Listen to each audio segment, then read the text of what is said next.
Alright, in this video I'm going to identify the underlying belief and programming that causes us to feel alienation, separation, and isolation.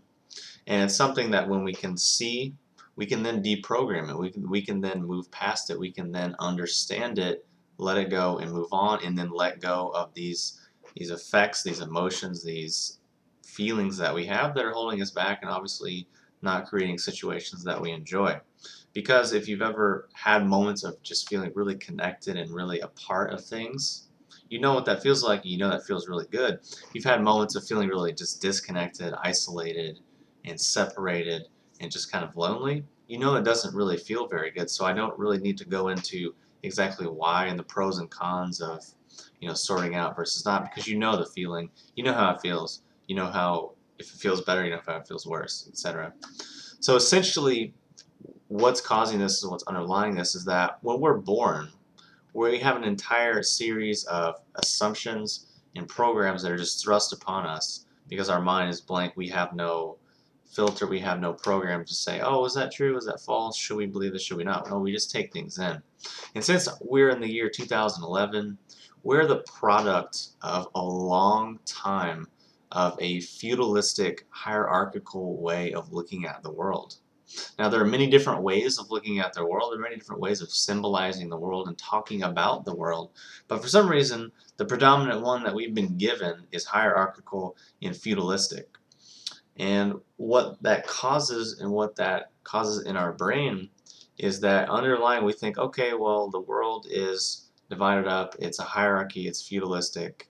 So that means everything must be like that. So then what that causes is A, good and evil, higher and lower, mind and body, mind and spirit, or the animal nature and the spiritual nature, or the physical and the spiritual, or the higher self and the lower self, and then even viewing yourself higher than others. And it just creates this entire hierarchy in feudalistic kind of way, which then means, oh, well, God in heaven must be up here, and then, well, we must be down here because, that's just the way the world is. The world is based on kings and queens and the ruling elite, so heaven must be the same way.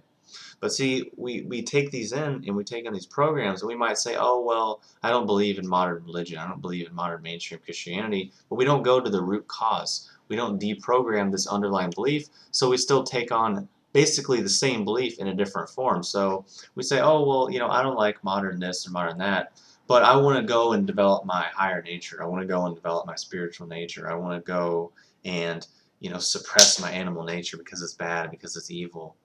When in reality, that just creates an entire whole host of problems and imbalances. Because in reality, there's no difference between your higher nature and your lower nature, your spiritual nature and your animal nature. They're all one and the same thing. Just like, ice, water, steam, slush, sleet, hail, those are all rain. Those are all water, I mean. Those are all forms of water. But we look at them, we think, oh, they're different. But actually, it's just water.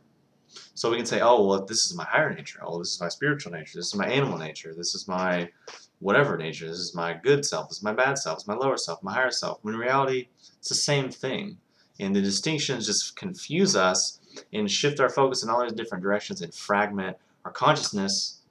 Since our consciousness and our attention is limited, this is not a good thing because we only have a certain amount of energy that we can access and focus. So it just wastes a lot of energy and wastes a lot of time.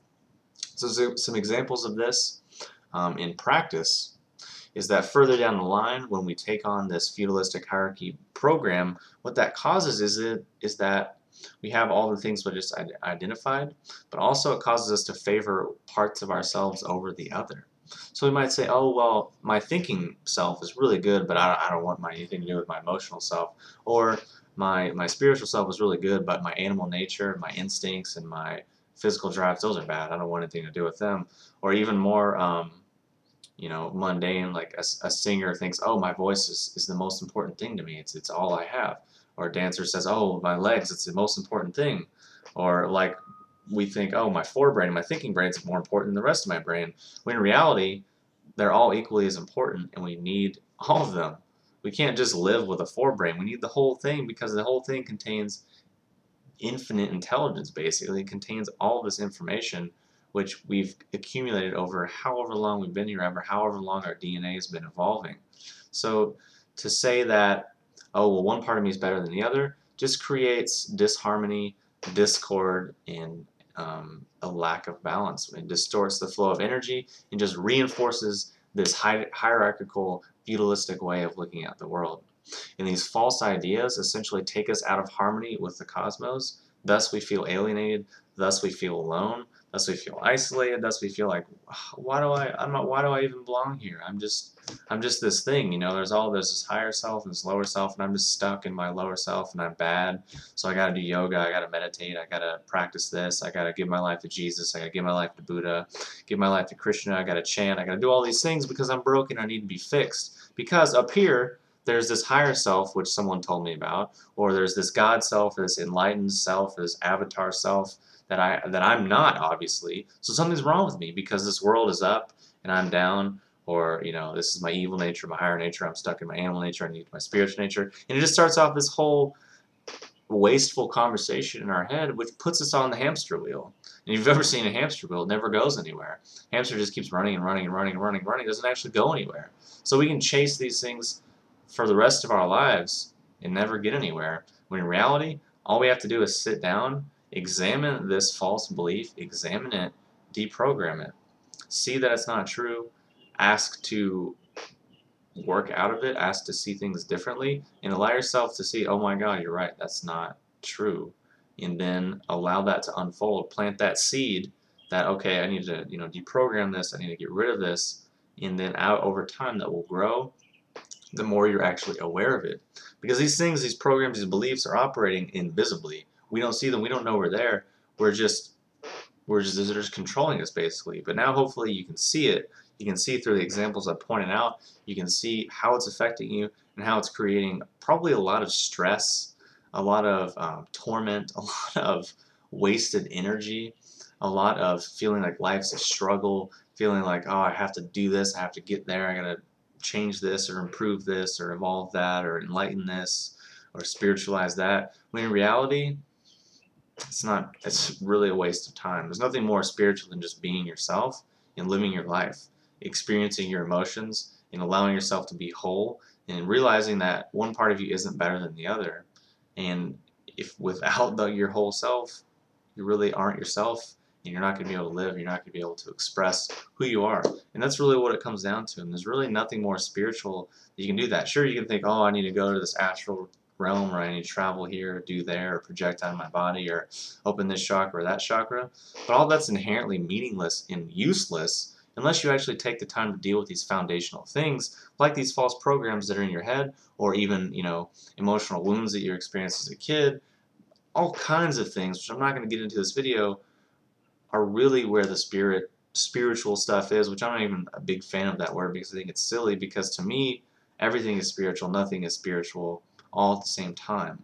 I was in my life, it was a time where I thought, oh my God, I hate I have to do this, I wish I was just in my home meditating. I wish I was just able to do yoga, I wish I was able to do this and that. And then I realized, actually, wait, there's no difference. Because when I'm meditating, I'm still on planet Earth.